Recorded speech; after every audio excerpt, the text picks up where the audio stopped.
Bem, então a gente está aprendendo a manipular arquivos, mas nós ainda não vimos como é que a gente assim, como é que funciona as funções. A gente viu, legal, sei chegar ao final do arquivo, sei fazer que existem as funções, mas como é que a gente utiliza essas funções. E é isso que a gente vai ver nesse vídeo de hoje, tá? Então deixa eu botar aqui para o slide do professor Adriano. E ele começa falando o seguinte: as operações mais simples de arquivos são a leitura e escrita de caracteres, de um único caractere. Né?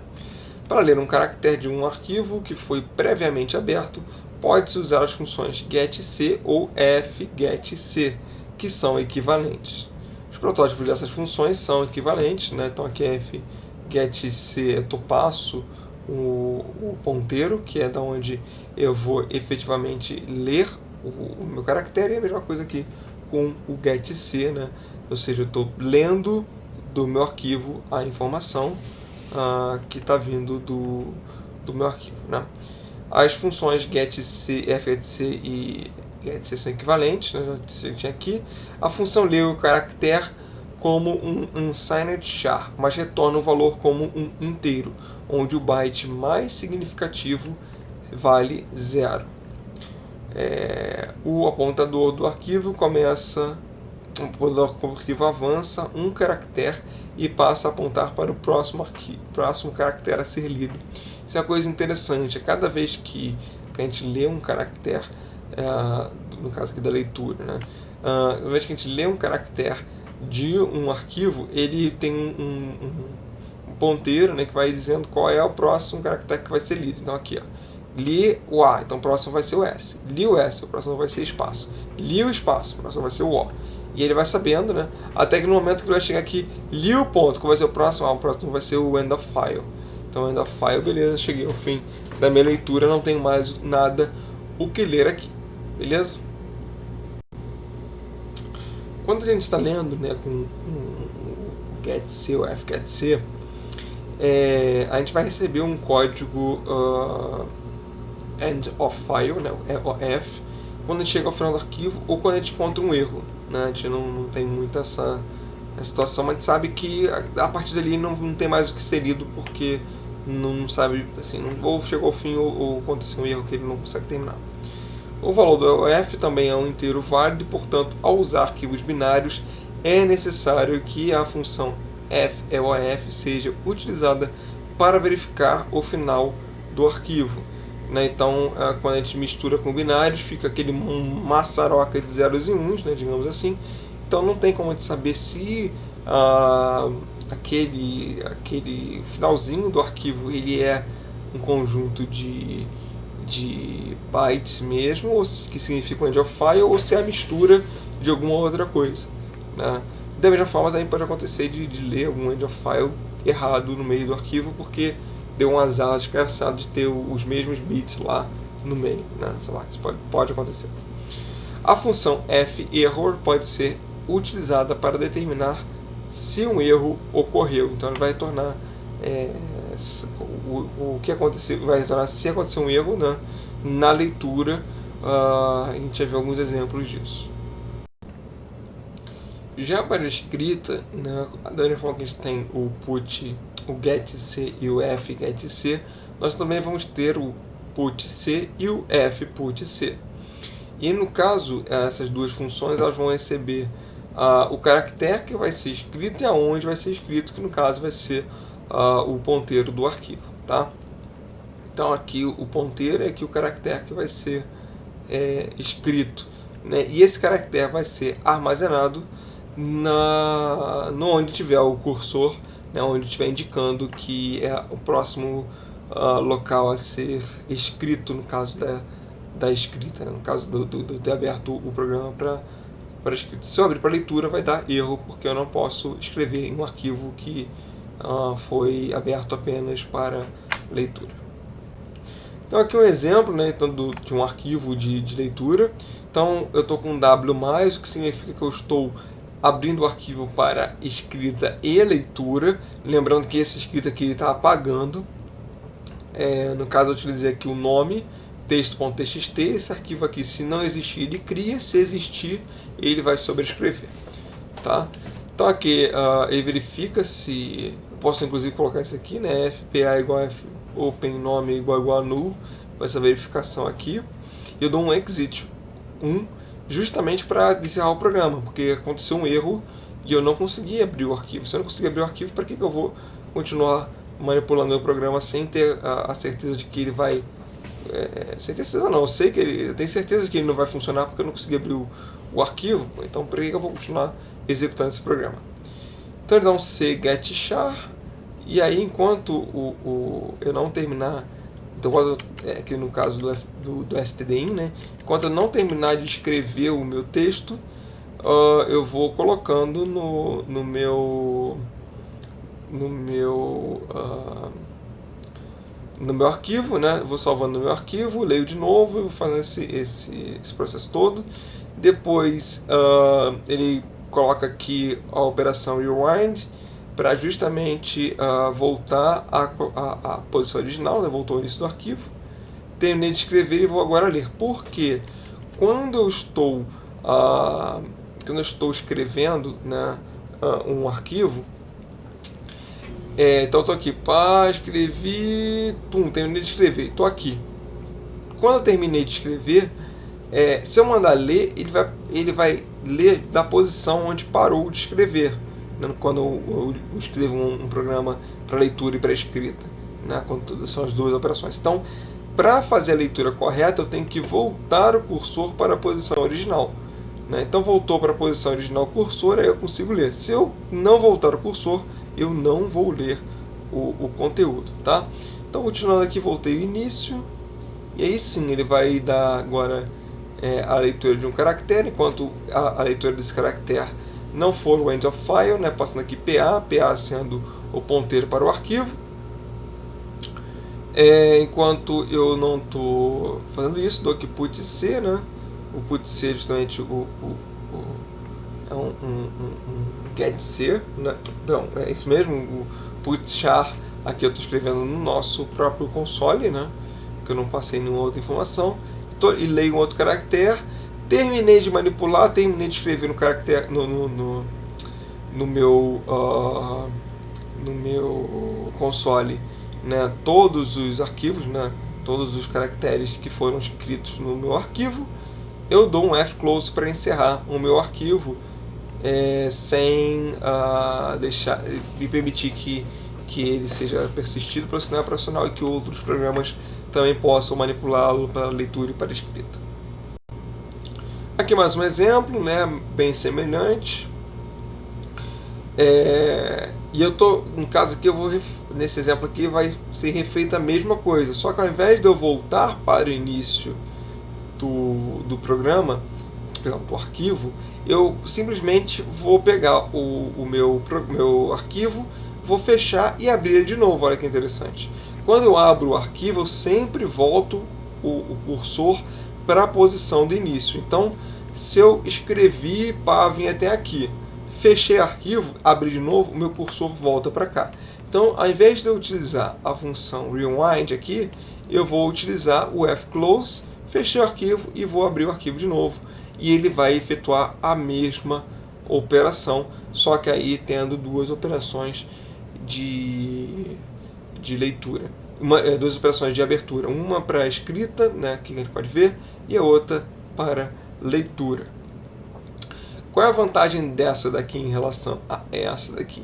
É que você não tem que manipular duas vezes, você tem que abrir o arquivo duas vezes, você não tem que carregar o buffer desse arquivo duas vezes. Então, se o arquivo for muito grande, vale a pena fazer dessa forma aqui, né, que é a leitura e a escrita. Mas se você estiver operando um arquivo pequeno, não faz muita diferença, né? Estiver operando num computador razoavelmente ok para esse tipo de operação, é quase indiferente fechar e abrir e fechar de novo, né? Ou você pegar pegar e mandar voltar para o início, dar um rewind aí, muito semelhante às duas abordagens. Tudo bem? Bom, então, além de ler caracteres, a gente pode querer, obviamente, ler e escrever strings, né? Assim como a gente faz quando a gente está manipulando nos caracteres, manipulando no nosso console, certo? A gente pode tanto ler um caractere quanto a gente pode escrever um string, enfim. Praticamente tudo que a gente faz no nosso console ou através do teclado a gente consegue fazer através de um arquivo, certo? Então, nas funções putS e getS, e na diferença do que a gente tinha antes, né? O putS e o getS a gente vai receber aqui uma string, no caso do getS aqui, a gente já até trabalhou com getS, só que passa no arquivo aqui como o stdin. Né? Dessa vez, ao invés de passar o stdin, a gente vai passar o nome do arquivo que a gente quer, perdão, ponteiro do arquivo que a gente quer manipular, do buffer do arquivo que a gente quer manipular, o comprimento, né? E o putS é a mesma coisa, né? A gente pede para ele ler o caractere, o string, da maneira que for possível do arquivo que estiver vindo, beleza? Então aqui um exemplo, né? Nós temos a mesma coisa, arquivo txt, verifica, estou abrindo ele para leitura e escrita, né? Então apagando tudo que tinha antes, porque eu estou indo para escrita pura. Não foi possível abrir o arquivo, tá? Aí ele vai dar o getS, passando linha max stdin. Então quando eu passo aqui getS linha max stdin, que significa que eu estou pegando do meu teclado, no caso do sistema operacional que o stdin é o teclado, alguma informação. Então ele vai pedir para digitar aqui, digitei. Enquanto eu não digitar o final de arquivo, né, eu vou fazendo a manipulação, vou inserindo aqui no putS a linha, né, porque eu vou lendo linha por linha, né, até chegar aqui ao final do arquivo que eu quero efetivamente trabalhar, certo?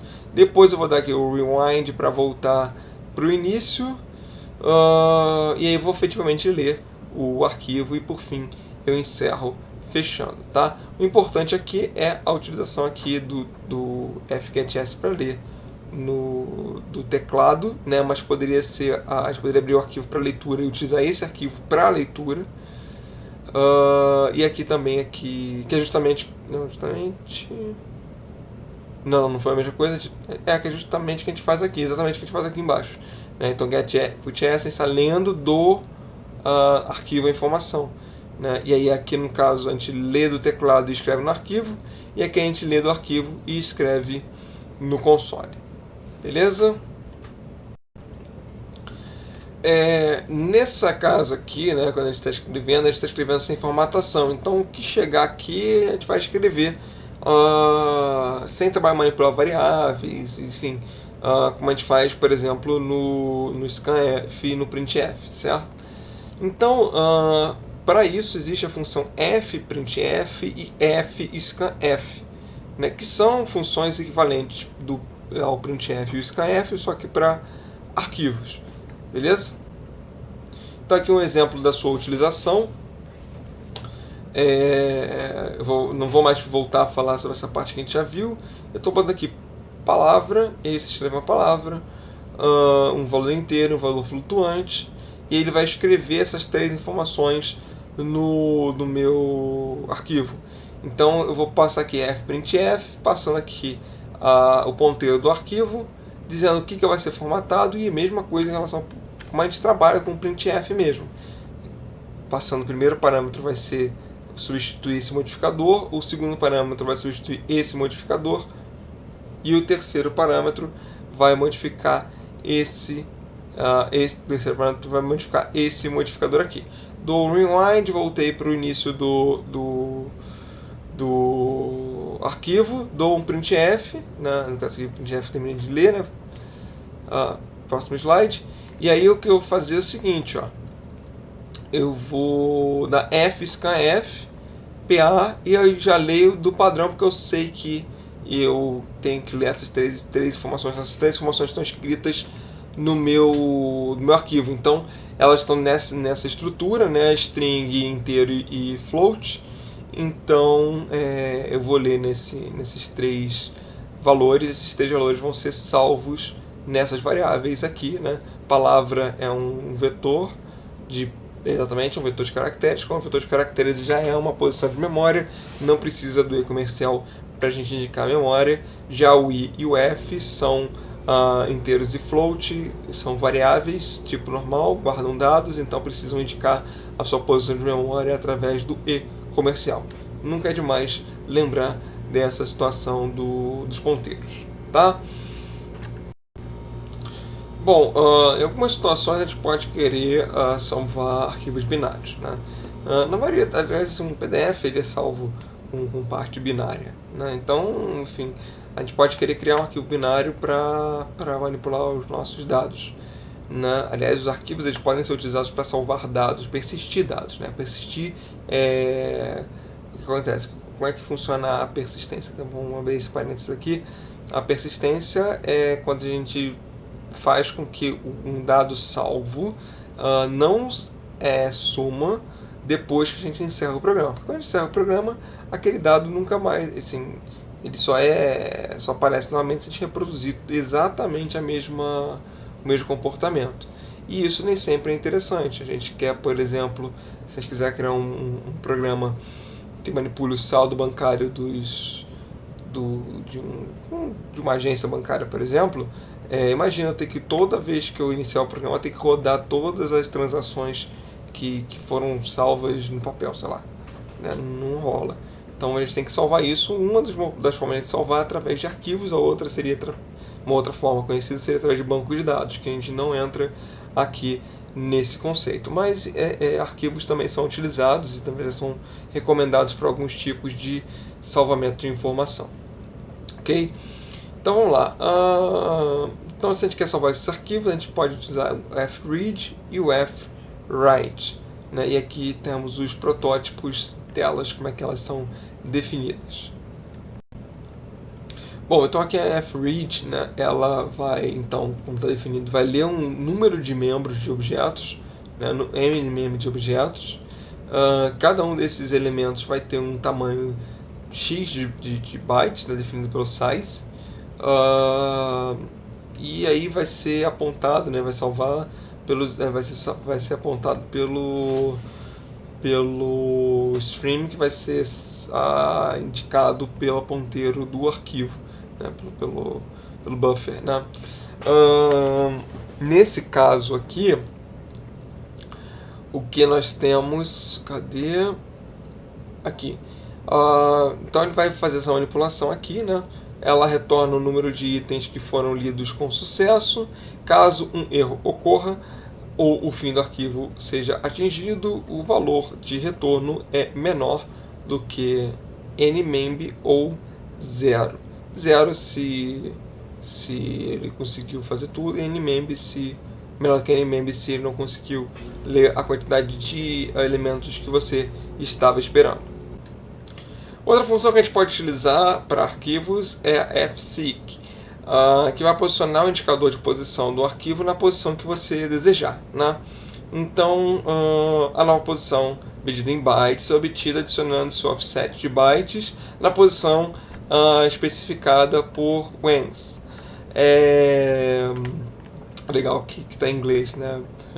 Offset bytes, the position specified by whence. Muito bem. Se o whence é igual a seek set, seek cur ou seek end, e a gente vai ver o que são cada um desses. O offset é relativo ao início, à posição atual ou ao final do arquivo, né? Então, seek set vai ser o início, seek cur de current, né, vai ser o final, e o seek end vai ser o current atual, e o end vai ser o final, tá? Então a gente, o que a gente está dizendo aqui, né? O que essa função faz efetivamente? Ela diz qual o arquivo que eu estou trabalhando, né? Quantas casas eu quero andar. Então, se eu botar um número positivo, eu estou andando para a direita. Se eu botar um número negativo, eu estou andando para a esquerda. E aqui eu boto qual é a posição que eu estou considerando. Eu quero andar 3 casas para a direita a partir do ponto que eu estou agora. Então, digamos que eu estou aqui, eu vou andar 3 casas. 1, 2, 3. Vem para cá. Então, eu botei aqui o seek cur como whence. Cadê? Isso. E é isso, né? Agora, se eu quero procurar, sei lá, a quinta letra do meu texto, eu boto o whence como 767, volto para cá.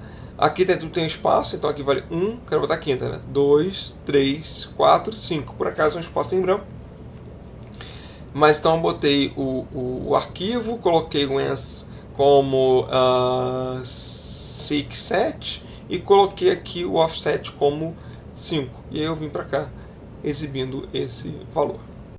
Então vamos aqui ao exemplo, né?